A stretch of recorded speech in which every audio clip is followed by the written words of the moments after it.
para mim e para o Paraná Clube de Lisboa, certamente é um gosto muito grande contar com a sua participação hoje nesta conversa, mas acima de tudo contar com a presença do professor como embaixador do Ética Summit 2023. Muito obrigado pelo convite. Nós é que agradecemos. Como sabe, o Ética Summit está a programar a sua segunda edição este ano. O ano passado tivemos uma excelente edição com quase 1000 participantes ao longo dos 3 dias de Ética Summit que tivemos. Tivemos muitas sessões a decorrer, muitos workshops, muitas mesas redondas e este ano queremos fazer igual ou melhor. Aliás, tanto que conseguimos ainda colocar mais sessões a começar na própria sexta-feira, dia de lançamento do próprio evento. Bem. Portanto, peço aqui só um momento.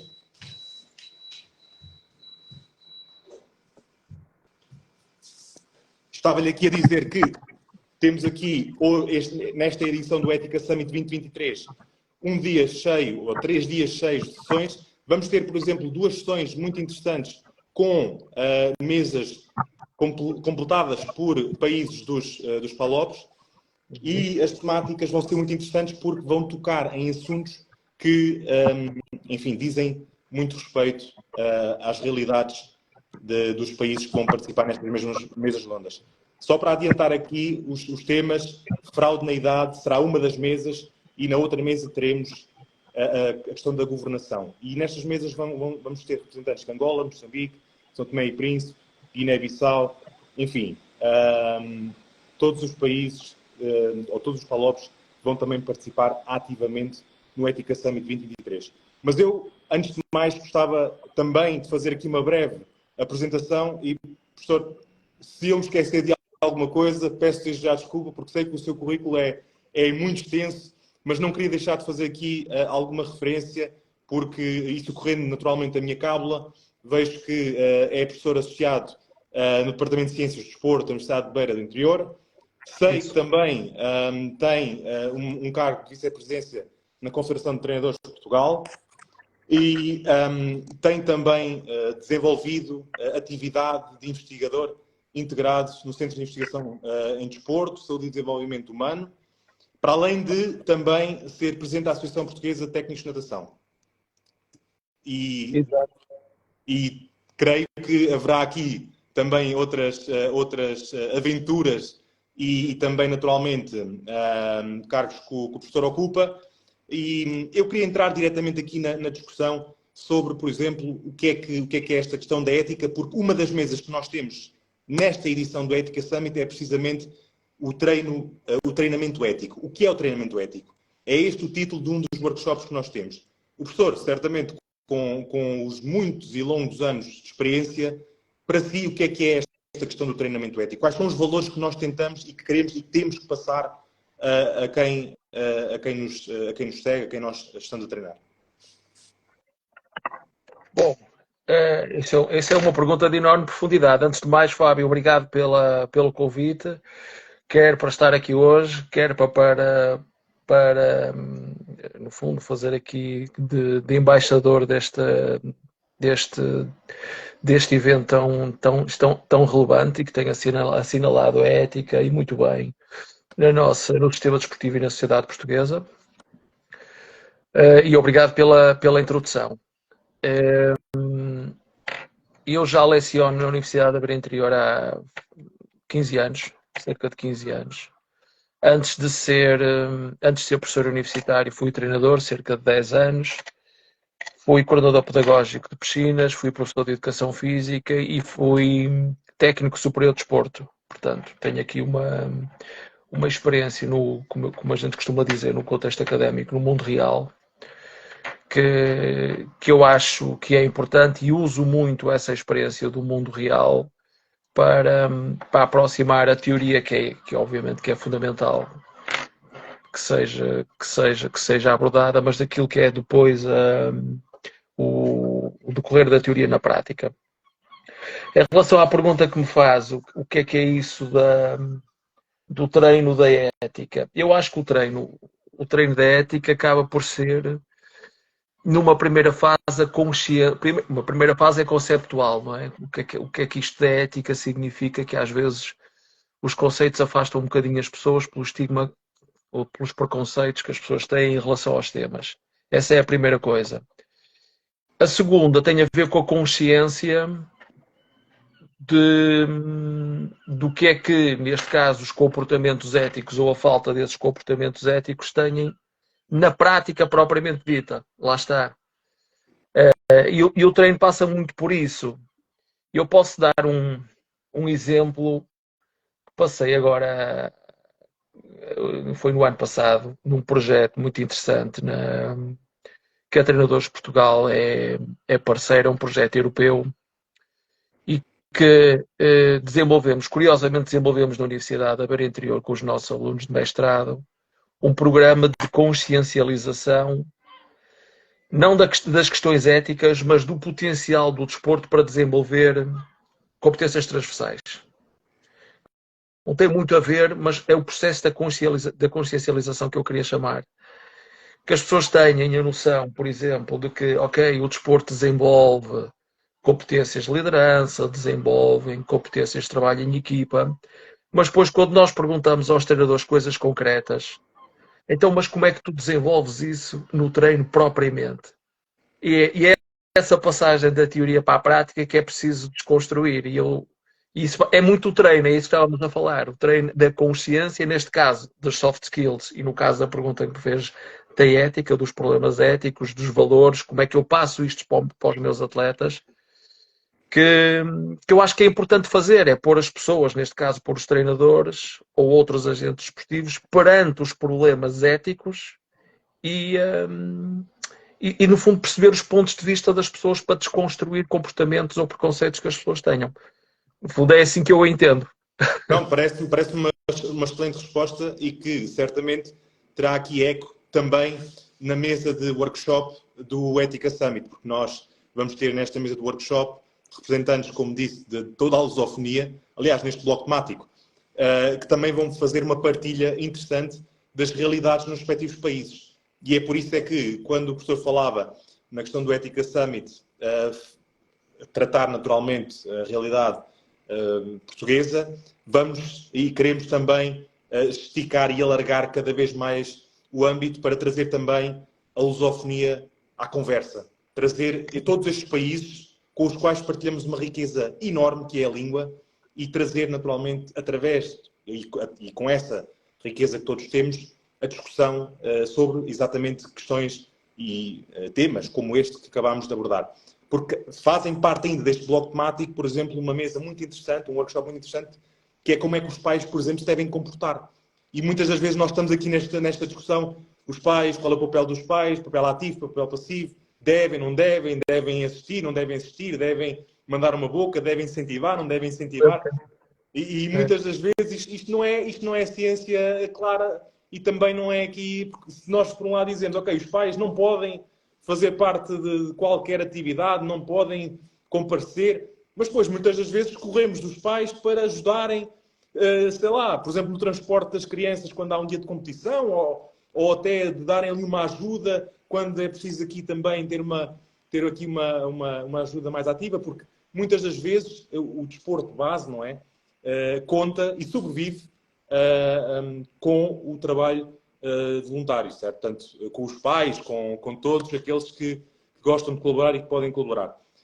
E nesta mesa também vamos ter ainda, e eu estou aqui a focar um bocado nesta mesa, porque acho que esta mesa vai aqui ao encontro da nossa conversa, que é também um bocado qual é o papel dos desportos juvenis quanto à saúde, quanto à proteção da saúde e também quanto ao papel da segurança que pode transmitir aos jovens.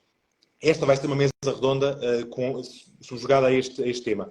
Mas, e acho que este tema é um ótimo tema para arrancar, que será, porventura, o primeiro bloco temático. Vamos ter depois um segundo bloco temático sobre a dopagem. Já o tivemos o ano passado e tivemos sessões muito interessantes. Este ano quisemos trazer workshops muito direcionados também a questões muito práticas. O professor certamente que já viu o programa, mas quem nos está a seguir pode não ter diretamente o programa à frente. Mas o título do workshop, de um dos workshops, por exemplo, é "Estou doente, posso tratar-me?". Esta é uma questão altamente interessante, porque muitas das vezes nós achamos que os atletas que acusaram alguma substância, que se deparam para aumentar a performance, enfim, querem ganhar a todo o custo, sob toda a valência, mas muitas das vezes não é assim. Muitas das vezes o que acontece é tomou-se alguma substância porque não se tinha conhecimento, porque possivelmente quem poderia ter avisado não avisou, porque, enfim, o próprio atleta não estava suficientemente informado, enfim, múltiplo de fatores, mas que aquela substância não era ou não foi tomada com esse propósito, muitas das vezes acontece. Portanto, eu não sei, em relação a esta temática, o professor teve algum contacto próximo, chegou a treinar, chegou a assistir, chegou a ver algum atleta que tivesse passado por situações destas? E se sim, enfim, dentro daquilo que pode partilhar e dentro daquilo que gostaria de partilhar, até pode ter uma história interessante como a que acabou aqui de nos trazer também com o projeto europeu. Mas o que é que lhe diz, o que é que tem a dizer sobre esta questão da dopagem e, em específico, talvez, se quiser, dentro destes temas do workshop que acabei de referir? Um, estou doente, posso tratar-me, e outro, tive um caso positivo, que direitos e que deveres? É também outra questão interessante para um workshop. Fábio, fez tantas perguntas, nem sei por onde é que lhe hei de pegar. Vamos desconstruir. Ora bem, vamos devagarinho. Ora bem, a primeira coisa, eu gostava de salientar aqui uma coisa. Uma das coisas mais extraordinárias deste congresso é o seu caráter internacional, vamos chamar assim, ok? Com este foco nos países lusófonos. Eu vou-lhe explicar porque é que eu digo que isto para mim é importante, e eu acho que para as pessoas também deve ser importante. Nós vivemos numa sociedade que é constituída, nós temos que olhar para a sociedade em geral, para o mundo em que vivemos, não num contexto de socialismo, de sociedades relativas, mas de sociedades múltiplas, vamos chamar assim. Isso quer dizer o quê? Quer dizer que cada sociedade olha para as questões do seu próprio comportamento, à luz daquilo que são os valores éticos, de uma maneira que é influenciada pela sua própria cultura. Okay? E por isto é que é importante, porque os valores do desporto são valores universais, portanto, é por isso é que é importante discutir isto à escala internacional. É absolutamente essencial. Isto é uma das questões que eu gostaria de salientar, este caráter pluricultural sobre as questões da ética que este evento, que este congresso, que este summit traz. Agora, em relação aos workshops, o que é que eu lhe posso dizer? Eu nunca tive nenhum contacto com doping. Eu fui treinador de grupos de formação. O único contacto, eu posso contar uma história, não se passou diretamente comigo, mas passou-se diretamente com um colega meu. Há uns anos atrás, nós pretendemos fizemos um estudo com os nossos nadadores que estava relacionado com suplementação ergogénica. Ou seja, os nossos nadadores tiveram que ser sujeitos a suplementação de creatina e então havia um grupo de controle, havia um grupo experimental e tiveram que ser sujeitos, já não me lembro durante quanto tempo, portanto, essa suplementação. Como havia na sociedade local, não interessa onde, um desconhecimento absoluto sobre o que é que se estava a passar, tornou-se incómodo, inclusivamente para os treinadores, estarem a explicar o que é que a suplementação ergogénica significava, porque as pessoas pensavam que era doping. Okay? É o único caso que eu tenho de desconhecimento social. Estamos a falar há cerca de 20 anos atrás, uma fase muito inicial, onde havia na sociedade portuguesa um estigma muito grande em relação aos suplementos ergogénicos. Felizmente, hoje em dia, a formação de treinadores que houve e a comunicação social também conseguiu ultrapassar um pouco isso, e acho que esse fenómeno foi ultrapassado. Mas eu nunca tive, portanto, não tenho mais do que esta, não tenho mais nenhuma história para contar em relação ao doping. Felizmente, nunca passei por isso. É isso, felizmente, porque de facto, hoje em dia, enfim, basta fazer uma pequena pesquisa, não é? E somos confrontados, talvez diariamente, com novos casos, novas modalidades, algumas modalidades em que acontece mais, outras em que acontece menos. Enfim, também porque hoje em dia também é cada vez mais complexo, ou seja, cada vez mais substâncias entram na lista de substâncias proibidas e depois, muitas das vezes, enfim, essas substâncias aparecem misturadas já quase com muitas, enfim, com muitas possibilidades de, às vezes, sem saber se tomar e já se está depois nesse problema. E também, enfim, existem aqui outras questões associadas também que podem aqui levar a situações destas. Mas quando o professor falava que, de facto, esta discussão tem que ser levada a nível internacional, essa foi exatamente uma das ideias que nós quisemos ter presente quando envolvemos todos estes países nesta discussão. E assim, por exemplo, quisemos também tornar esta discussão acessível a todos estes participantes que queiram, enfim, tomar parte neste congresso online nos 3 dias. Por isso é que decidimos fazê-lo totalmente online, porque assim, à distância de um clique, qualquer pessoa se pode inscrever, qualquer pessoa pode assistir o dia todo, pode assistir apenas a um bloco temático, pode assistir apenas a, enfim, uma mesa redonda, tem essa liberdade. E repito, é gratuito. Nós conseguimos, o Panático Clube de Lisboa conseguiu, como já o ano passado também, fazer com que, para quem queira assistir, não tenha que ter qualquer gasto a nível de participação no Ética Summit 2023, também como foi no 2022. Eu tenho aqui, entretanto, uma pergunta que é feita pelo Presidente do Panático Clube de Lisboa, que pergunta os suplementos ergogénicos, do que se trata? Professor, se conseguir aqui elaborar sobre...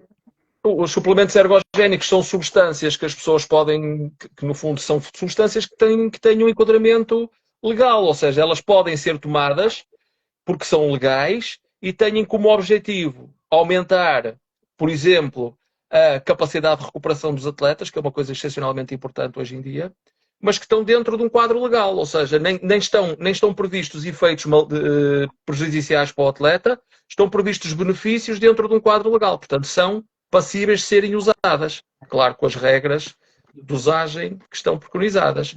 O doping, portanto, são outro tipo de substâncias que estão enquadradas, como todos sabemos, num conjunto de substâncias proibidas. Professor, outros 2 blocos temáticos que fazem também parte do Ética Summit é um grande bloco dedicado à violência e outro grande bloco temático dedicado à manipulação de resultados. Como vê, são de facto, temos aqui 3 blocos pesados, mas quando falamos de ética também temos que falar destas temáticas. Naturalmente podemos e gostamos sempre de apelar aos valores positivos, tanto que o nosso Ética Summit este ano arranca precisamente com uma sessão de mesa redonda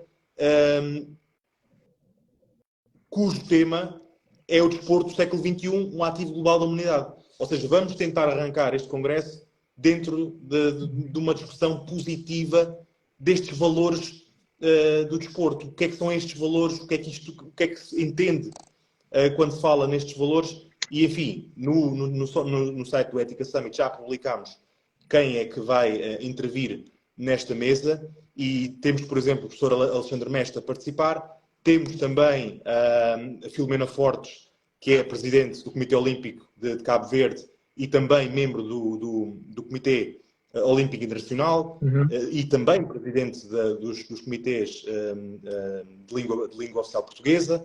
Portanto, vamos ter nesta mesa ainda o Rui Garcia também, professor, também certamente que o professor também conhece. Enfim, Joana Maranhão, presidente do Comitê, do Conselho de Ética do Comitê Olímpico Brasil. Portanto, vamos ter aqui uma mesa, de facto, muito interessante neste dia para arrancar aqui a discussão sobre o tema tão interessante.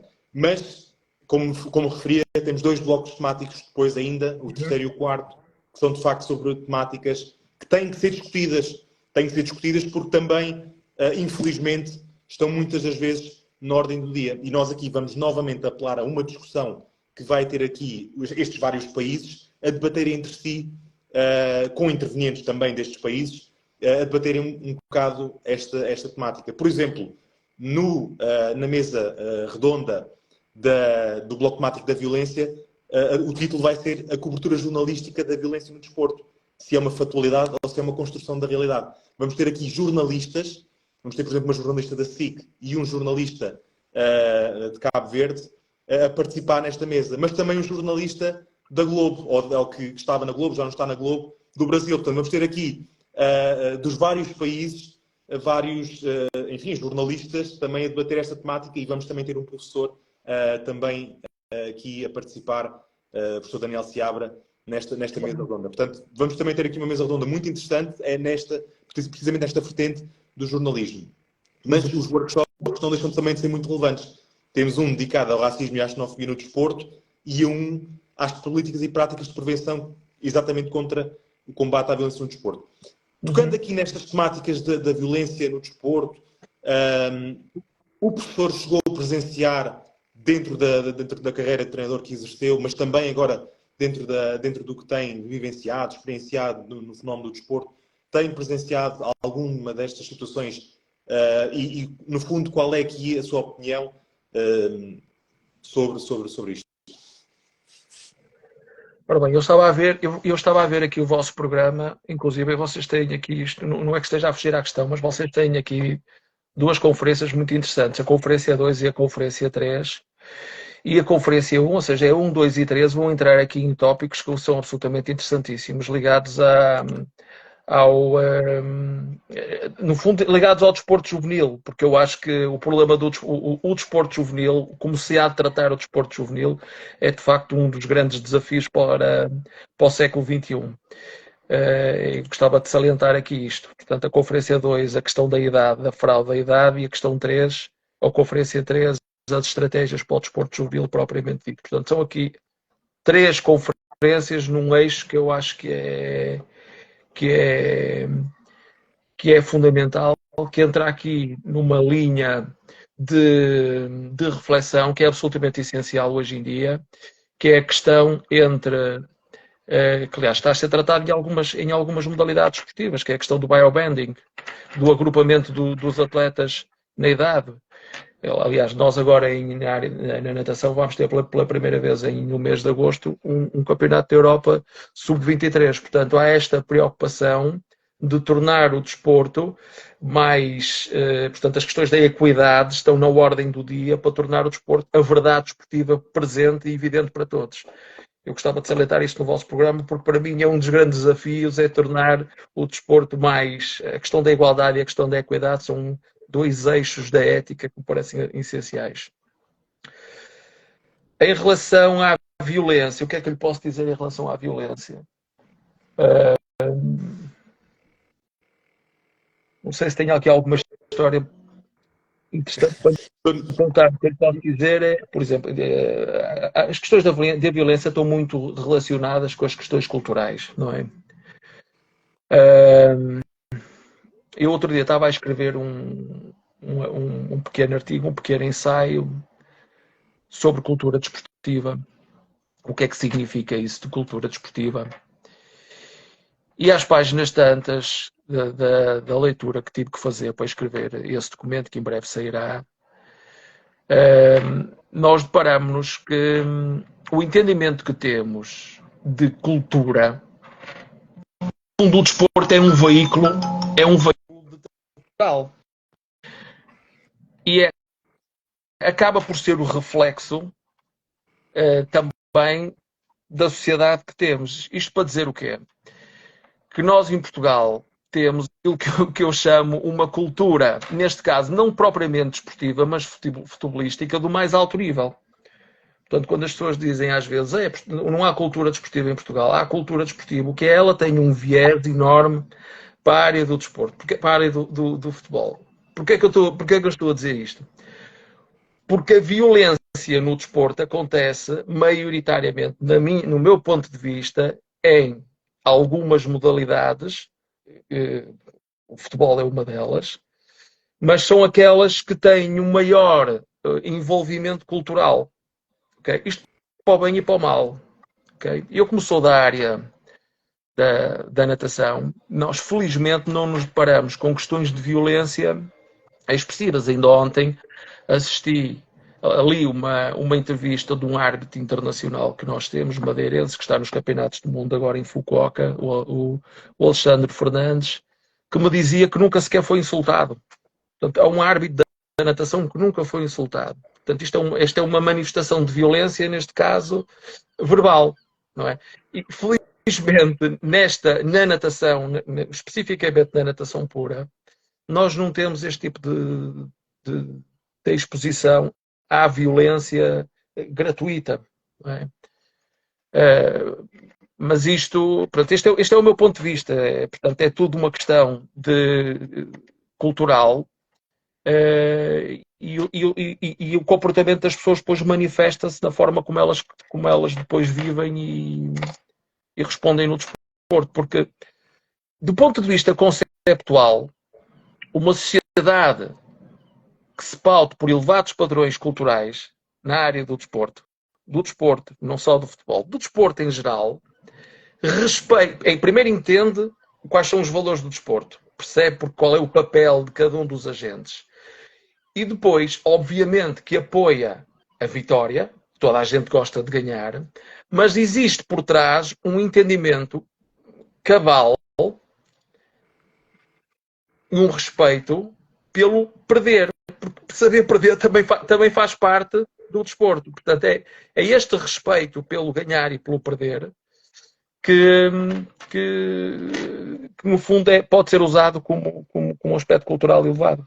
Professor, isso que falava, de facto, esse artigo será certamente muito interessante de se ler, fica a aguardar também, porque de facto essa é uma questão que vem muitas vezes à baila. E, por exemplo, muitas das vezes falamos o que é que acontece em Portugal, o que é que acontece, enfim, no Brasil, mas até em países ditos, enfim, muito evoluídos e que têm aqui padrões altamente evoluídos, cujo desporto é um exemplo, role model, etc.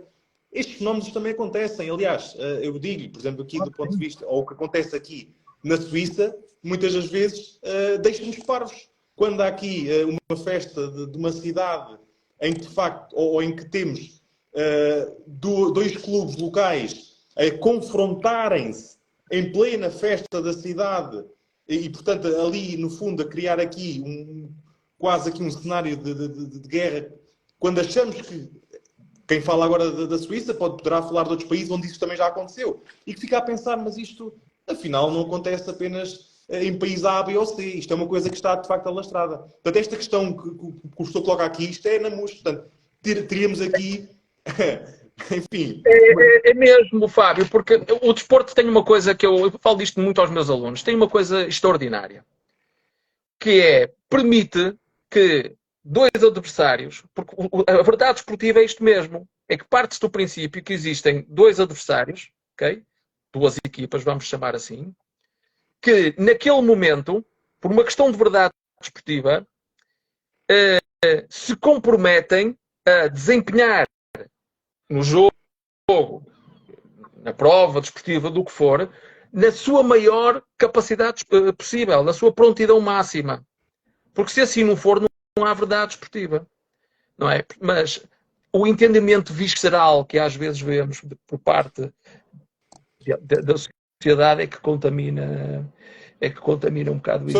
É verdade. E concordando aqui com o que nós estamos aqui neste momento a debater e a falar, temos, por exemplo, o professor Daniel Seabra, que está a assistir e que está a dizer exatamente que acontecem até muito mais nestes países ditos considerados evoluídos, e dá aqui alguns exemplos, como Inglaterra, Alemanha, França, Espanha, enfim. E certamente que esta lista não acabaria por aqui. Mas acabando aqui, fazendo aqui a passagem para o último bloco temático, porque o professor falava aqui, e ficou-me esta frase no ouvido, que é muitas das vezes faz-se tudo para ganhar e só a vitória interessa, e portanto é um bocado, esquece-se às vezes do que está à volta, ou até que às vezes o perder faz parte também da competição. Aliás, só com o perder é que conseguimos muitas das vezes evoluir, porque percebemos que temos que ajustar aqui talvez o nosso treino ou a nossa performance aqui ou ali. Mas exatamente nesta questão de, às vezes faz-se tudo para ganhar, e esse tudo muitas das vezes não é apenas e só o nosso esforço e o nosso treino, mas sim também recorrendo a meios que são, por exemplo, a manipulação de competições. Seja, por exemplo, e aqui não falamos apenas de futebol, falamos de muitas outras modalidades. Falamos de modalidades como o basquete, por exemplo, cujos casos, ainda ontem tivemos num 30 minutos à conversa com um jogador da Seleção Nacional de Basquete de Cabo Verde, que nos relatou aqui dois casos que aconteceram, não foram com ele, mas que ele, falando com colegas de equipa, também ouviu e, portanto, que sabe que acontecem, não é? Muitas das vezes no desporto mais amador. Mas, de facto, fazendo aqui esta ponte para a questão da manipulação das competições de resultados. O professor, dentro da modalidade que acompanha, ou mesmo dentro das outras modalidades que acompanha e que segue, qual é a sua percepção sobre este fenómeno também? Chegou a presenciar, talvez, algo neste sentido ou não? Manipulação de resultados, não tenho essa experiência. Não tenho. Não, em relação a isso, não sei o que é que lhe posso acrescentar. Não tenho, de todo, não tenho essa experiência. Estava-me aqui a recordar, não propriamente da manipulação, mas da variabilidade do resultado em si.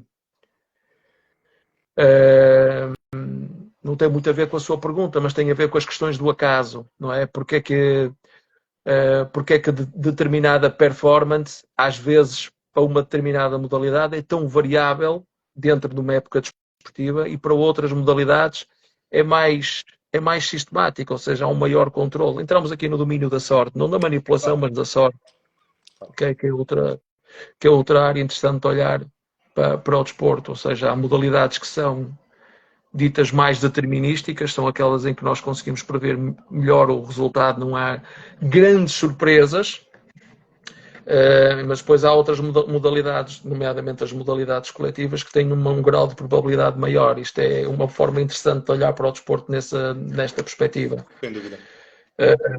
Professor, eu agradeço imenso. Eu não queria estar aqui a tomar mais tempo, porque, consciente do tempo, chegámos aos nossos 30 minutos, mesmo que aqui com o nosso atraso, e lá está, vamos culpar as tecnologias, porque estas tecnologias dão cabo de nós.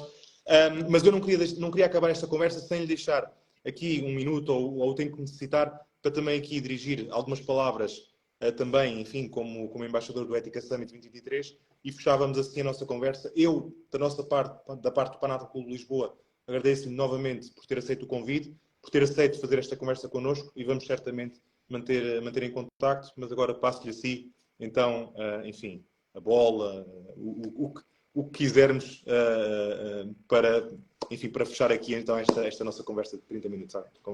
Fábio, é agradecer mais uma vez o convite. Eu ano passado não tive de toda a oportunidade de participar, mas este ano obviamente não vou falhar. Como eu disse, o programa é muito pertinente, é denso e é pertinente, toca numa série de áreas que são absolutamente essenciais. É um programa que vai fazer, com certeza, apelar à consciência dos treinadores sobre muitos dos temas que são essenciais, e espero que traga, por parte dos imensos convidados que vocês têm uma opinião muito prática de como isso na realidade acontece, porque muitas vezes é isto que as pessoas procuram, não é? Perceber de que forma é que estes problemas na prática depois acontecem. É assim que se constrói saber. E eu só tenho que vos dar os parabéns por esta iniciativa. Já salientei o caráter internacional sobre nos países lusófonos, que eu acho que vai trazer um input ainda maior, porque vamos ter esta questão multicultural, que é absolutamente essencial discutir também. Portanto, contem comigo para o que precisarem, e espero que toda a gente se inscreva e que participe de uma forma ativa, porque precisamos de todos para discutir ética, porque a ética é isto, é a compreensão do efeito do nosso comportamento nos outros. Portanto, é o estudo do comportamento humano para que possamos ter o desporto que toda a gente quer, que toda a gente quer desenvolver, como é óbvio. Muito obrigado, Fábio. Foi um gosto. E essa participação que falava pode ser feita exatamente logo, começando com a inscrição. As inscrições já estão abertas, portanto, qualquer um, como falámos também já há pouco, a inscrição é gratuita, a participação é gratuita, e na própria inscrição, quando se vai escolher qual é o workshop que se quer atender, porque os workshops são em simultâneo dos blocos temáticos respectivos, pode fazer logo uma questão que se quer ver discutida naquela mesa do workshop. Portanto, fica aqui também o apelo a quem está a assistir e a quem vai assistir e quem vai perguntar. Nas mesas do workshop vão ser discutidas as questões que as pessoas que se inscreverem colocarem. Portanto, é aqui, mais uma vez, existe aqui essa possibilidade de, quando se vai inscrever, dizer eu quero participar neste workshop e já agora gostava que esta questão fosse discutida também nesta mesa. Professor, muito obrigado novamente. Uma boa noite e até breve. Foi um gosto, Fábio. Muito obrigado.